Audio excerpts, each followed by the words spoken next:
somos Carles y Cristina, somos estudiantes de la UMH y os vamos a explicar qué es la econometría. La econometría podríamos decir que trata de responder a tres preguntas fundamentales. Una es el porqué de unas variables, otra es el cuánto, es decir, en cuánto afectan unos datos, y otra es la mesurabilidad. Es decir, medir, si una variable se puede medir, es que la podemos analizar mediante la econometría. La econometría surge en Ohio, en Estados Unidos, en 1930, como una iniciativa de varios economistas, matemáticos y estadísticos muy relevantes, como Fisher, Schumpeter, Wiener y Frisch. Podríamos decir que la econometría es la unión de la estadística, las matemáticas y la economía. Más profundamente podríamos decir que la econometría consiste en la combinación de métodos estadísticos y económicos. Podemos mostrar algunos ejemplos, como serían mostrar la estimación de relaciones causales como funciones de demanda, es decir, mostrar la demanda en función de otras variables o mostrar la producción en función de otras variables, o también se puede usar para hacer un contraste de teorías económicas, como por ejemplo hipótesis de capital humano, es decir, hacer una relación entre el paro y los ingresos de la gente, o entre la salud y los ingresos de la gente, en fin. También se puede hacer una evaluación de las políticas gubernamentales. Por ejemplo, hacer una relación entre el aumento del salario mínimo interprofesional y el empleo, ¿vale?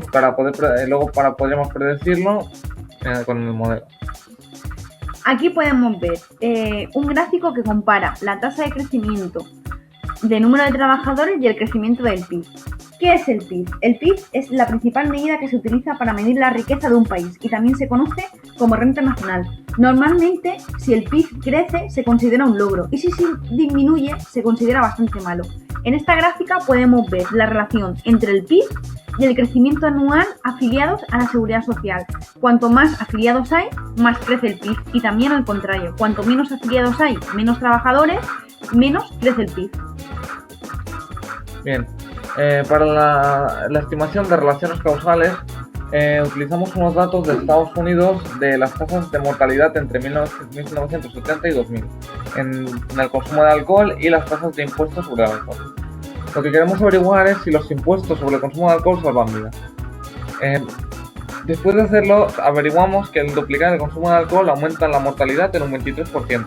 Eso implica que pasaríamos de 2,4 millones de muertes a 2,9. Por tanto, decimos que duplicar los impuestos salvaría bastantes vidas.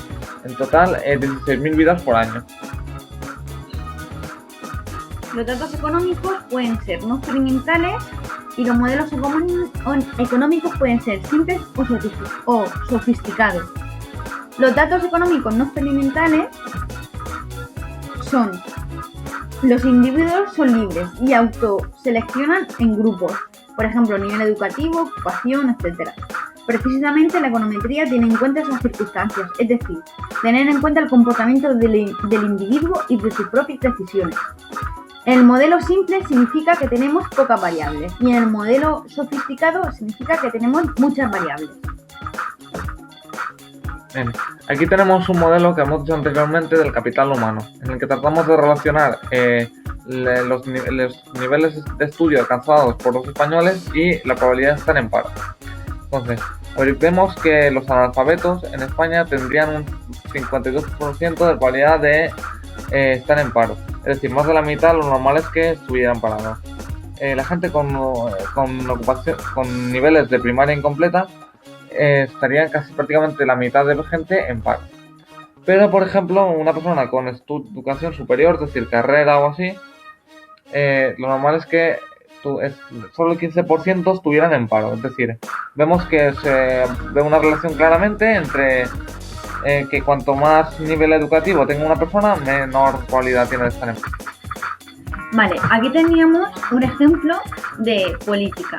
A ver, el Estado quiere poner unos molinos de viento en una montaña y quiere saber el impacto medioambiental que va a tener. Pero también hay que tener en cuenta el beneficio que vamos a obtener de esos molinos. Entonces, un ejemplo econométrico nos daría la solución. Bien, Es importante tener en cuenta que las fases del proceso de investigación en econometría se suelen repetir, es decir, partimos de una pregunta original y un modelo original y pueden modificarse después de una versión preliminar de los resultados econométricos. ¿Qué queremos decir con esto? Que, por ejemplo, empezaríamos con unos datos originales, como por ejemplo de caballos, y luego al ir cambiándolos poco a poco, al final del estudio tendremos unos datos que se nos parecían a los originales. Por ejemplo, como de los datos. Una vez que tenemos esto en cuenta, podemos describir las siguientes etapas de la investigación econométrica. Primero, tenemos que formular las preguntas que queremos responder. Cuando ya lo tenemos hecho, tenemos que construir el modelo económico al que queremos responder las preguntas iniciales. Tenemos que preguntarnos qué necesitamos para hacer este modelo. Entonces, cuando ya sabemos qué tipo de datos necesitamos, hacemos la recogida o la búsqueda de los datos. Finalmente, cuando ya tenemos todo lo anterior, tenemos que hacer la estimación, validación, contraste de hipótesis y predicción. Es decir, cuando ya tenemos todo el análisis completo, tenemos que hacer nuestras propias predicciones. Por ejemplo, en un modelo económico del crimen, tendríamos que empezar a preguntarnos la siguiente pregunta. ¿Qué tipo de políticas son más eficaces para reducir un tipo de crimen particular? ¿Las que aumentan la probabilidad de capturar al criminal o las que aumentan el castigo? El modelo económico del comportamiento criminal necesitamos un modelo que explique cuáles son los factores y sus variables principales que determinan la decisión de un individuo de involucrarse en una actividad criminal. Becker, en 1968, modela el comportamiento criminal como si fuera una acción de ocupación. Siempre y tanto esto es ficticio, de manera que las variables que afectan a las ganancias netas, es decir, los ingresos menos los costes, en las ocupaciones criminales y no criminales son variables explicativas relevantes. Este puede ser un tipo de modelo apropiado para ciertos tipos de crímenes, pero no para otros. Bien. Para hacer este modelo utilizaríamos la variable h, que sería las horas dedicadas a la actividad criminal, y la pondríamos en función de una serie de variables con las que pretendemos explicar h. Las variables serían wage, que sería el salario por hora del mercado de trabajo, crime, que sería el salario por hora en el sector criminal. Luego tendríamos la renta no salarial, la probabilidad de ser capturado, la probabilidad de ser declarado culpable y si es capturado, la pena esperada en caso de ser declarado culpable, y age, que es la edad. La especificación del modelo, tenemos tres factores. ¿Qué tipo de datos tenemos? ¿Qué variables podemos observar y cuáles no? ¿Y cómo funciona un modelo y su predicción? Aquí podemos ver la fórmula inicial, que a continuación va a ser explicada.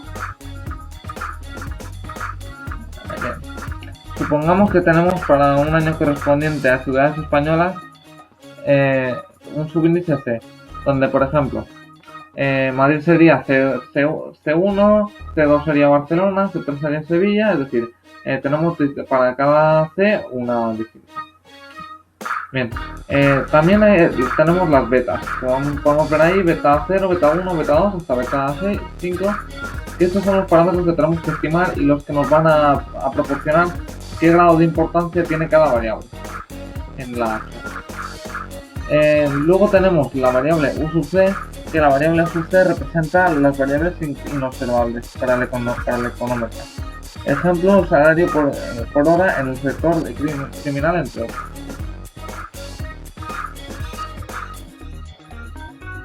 El término de error U es uno de los componentes más importantes del análisis econométrico.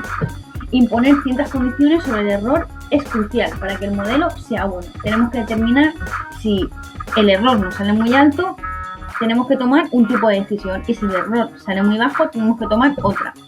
Con ciertas limitaciones, podremos contrastar si se cumplen esas condiciones. Sin embargo, la interpretación económica del término de error, es decir, cuáles son los factores que lo componen, es muy importante para interpretar los resultados de nuestra estimación. Bien, tipos de datos. Existen diferentes tipos de datos. Cada uno tiene sus inconvenientes, sus cosas buenas y sus casos particulares. Por ejemplo, en los datos de corte transversal o sección cruzada tenemos que son datos referidos a individuos, hogares, empresas, ciudades que se observan en un momento de tiempo dado.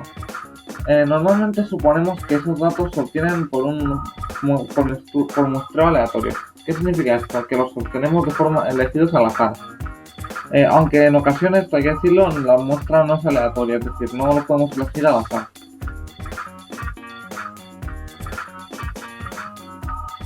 Una serie temporal consiste en observaciones de una variable o de varias variables a lo largo de varios periodos de tiempo. Es decir, podemos elegir días, semanas, meses o incluso años y décadas. Una de las características fundamentales de las series temporales es que están correlacionadas a lo largo del tiempo, es decir, no constituyen una muestra aleatoria. Esta correlación condiciona mucho el tipo de estimación y de contrastes económicas que pueden realizarse. Datos fusionados de secciones cruzadas. Estos datos suponen que tenemos una secuencia de datos de corte transversal con las mismas variables, pero correspondientes a poblaciones entrevistadas en diferentes años, 1990, 1991, 1992, por ejemplo hasta 2005. Esto es lo que se denomina datos fusionados de secciones cruzadas. Esos datos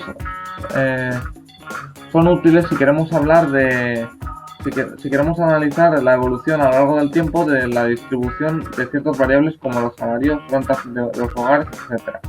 Es importante tener en cuenta que este tipo de datos no se refieren a los mismos individuos a lo largo del tiempo. Es decir, en cada periodo tenemos una nueva muestra de individuos.